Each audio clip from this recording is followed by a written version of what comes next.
Chapitre 11 de Géographie, pourquoi et comment aménager les territoires en France.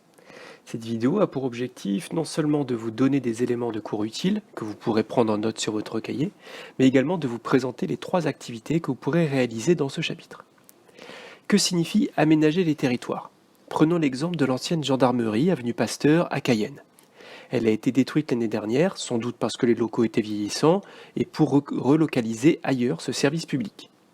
L'emplacement est aujourd'hui rebâti pour laisser place à un lotissement immobilier. Cet immeuble répond donc à un besoin de la population, se loger. Voilà ce que signifie l'aménagement du territoire, la transformation volontaire de ce territoire par des travaux, des constructions, afin de répondre à un besoin d'une population et faciliter ses activités économiques, de transport ou de loisirs. La problématique est donc dans le titre « Pourquoi et comment aménager ces territoires ?» Commençons par une étude de cas pour comprendre les enjeux de la question. Le Louvre lance un aménagement au service d'une région. Vous connaissez peut-être l'existence du musée du Louvre à Paris, le musée d'œuvres d'art le plus visité au monde avec plus de 10 millions de visiteurs en 2018. Eh bien en 2012, une annexe du musée a ouvert ses portes dans la ville de Lens. Quel est l'enjeu de cette ouverture? Lens est située au nord de la France, dans la région des Hauts-de-France. Au XIXe siècle, la ville et la région étaient dominées par une industrie autour de l'extraction du charbon en sous-sol, un ancêtre du pétrole. Les mines de charbon et les industries, utilisant cette matière première, employaient des milliers d'ouvriers et ont marqué le paysage, avec bien sûr les usines, mais aussi les terrils, ces montagnes noires formaient des déchets de l'industrie du charbon. On en retrouve toujours la trace aujourd'hui. Or, à partir des années 1950, les mines de charbon ont fermé les unes après les autres, concurrencées par le pétrole. Ces fermetures ont plongé la région dans la crise, qui s'est manifestée par la hausse du chômage, mais également l'abandon des anciennes usines, formant ce qu'on appelle des friches industrielles. Face à cette situation de crise, l'objectif de l'aménagement du territoire consiste précisément à trouver des solutions pour relancer les activités. C'est ainsi qu'en 2004, la construction du Louvre-Lens a été décidée sur le site d'une ancienne installation industrielle. Le musée a ouvert ses portes en 2012 et a entraîné la création de 400 emplois directs. C'est à vous de jouer à présent. Prenez des notes des informations données dans cette vidéo, vous pouvez la repasser plusieurs fois. Puis téléchargez et travaillez le fichier 1. Les réponses aux questions seront données à la suite de la vidéo. Coupez maintenant si vous voulez travailler de votre côté. Vous avez bien travaillé? Voici les réponses. La ville de Lens a été choisie pour accueillir le nouveau musée dans l'objectif de donner une nouvelle image à la ville, c'est-à-dire de la sortir de son passé minier, mais également de renforcer les liens entre ses habitants et de renforcer son attractivité culturelle par un musée prestigieux. En gros, un projet culturel, économique pour le tourisme et social avec les emplois pour relancer la ville et la région. L'aménagement du territoire concerne en premier lieu la puissance publique, l'État au niveau national, mais surtout la région, qui a participé pour 59% au financement du musée. L'Union européenne également a contribué à hauteur de 20%. Les départements et des personnes privées, qu'on appelle les mécènes, ont également participé. Quel bilan peut être fait de l'aménagement? Le musée avait attiré près de 900 000 visiteurs en 2013, mais il manque encore des hôtels, des rénovations d'autres bâtiments, pour que les visiteurs restent plus longtemps ou reviennent. C'est donc un pas, mais qui nécessite d'être accompagné et poursuivi. Cet exemple d'aménagement correspondait au désir de relancer une région en crise. Plus généralement, pourquoi le faire?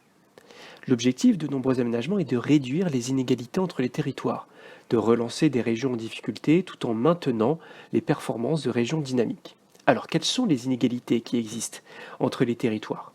Pour cela, je vous propose de travailler sur un ensemble de cartes que je vais vous présenter successivement et de compléter un tableau comparatif. Ce tableau, une fois complet, nous permettra de dresser le bilan des inégalités en France et en Guyane. Regardons de plus près ce tableau. On vous demande dans la première colonne de donner l'échelle de la carte et l'espace représenté. Qu'est-ce que l'échelle?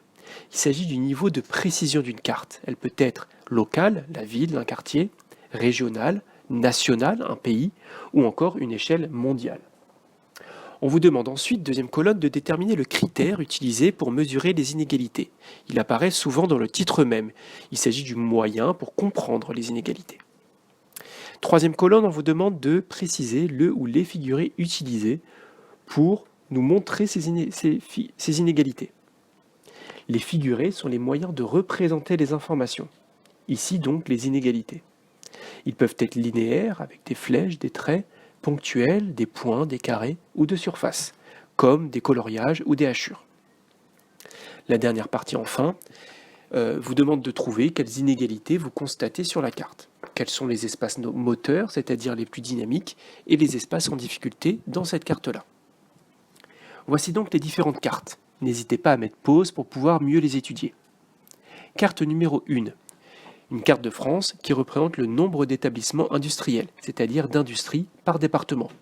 Le blanc signifie qu'il y a moins de 1500 établissements industriels, le violet foncé plus de 7500. Carte numéro 2, une carte de France qui représente le PIB par habitant, c'est-à-dire la richesse produite en moyenne par habitant par grande région. Regardez bien les couleurs et les chiffres associés sans tenir compte des cercles rouges. Carte numéro 3, une carte de Guyane qui représente le temps moyen qu'il faut pour avoir accès à un service médical d'urgence par commune. Carte numéro 4, une carte de Guyane qui montre les principales infrastructures de transport, c'est-à-dire les routes. Enfin, la carte numéro 5, une carte de la région parisienne, Paris et sa banlieue, qui représente les zones à fort revenu et les zones à revenus plus faibles. Lorsque vous avez fini votre travail, que peut-on en retenir? Il existe plusieurs types d'inégalités entre les territoires.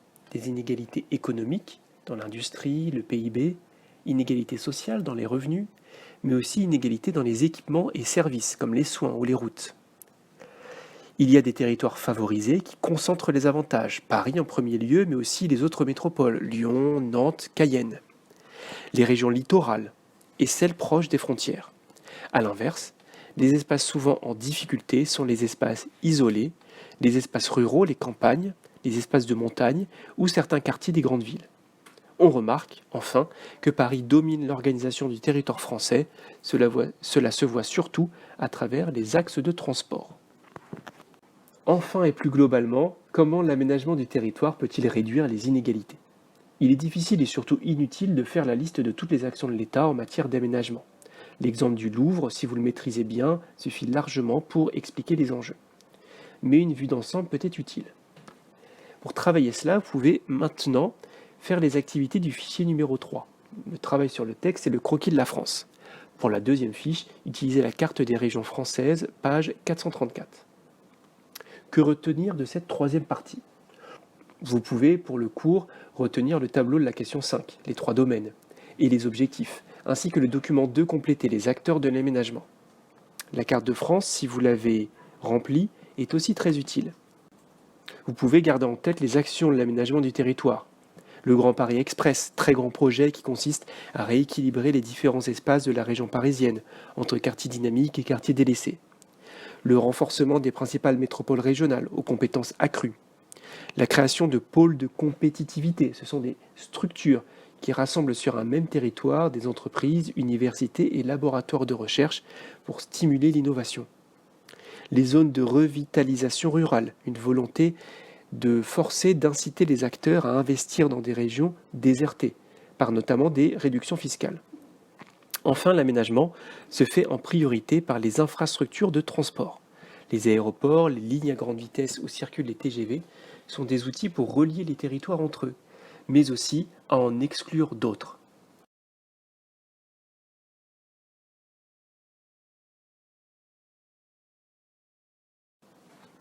Merci, à bientôt.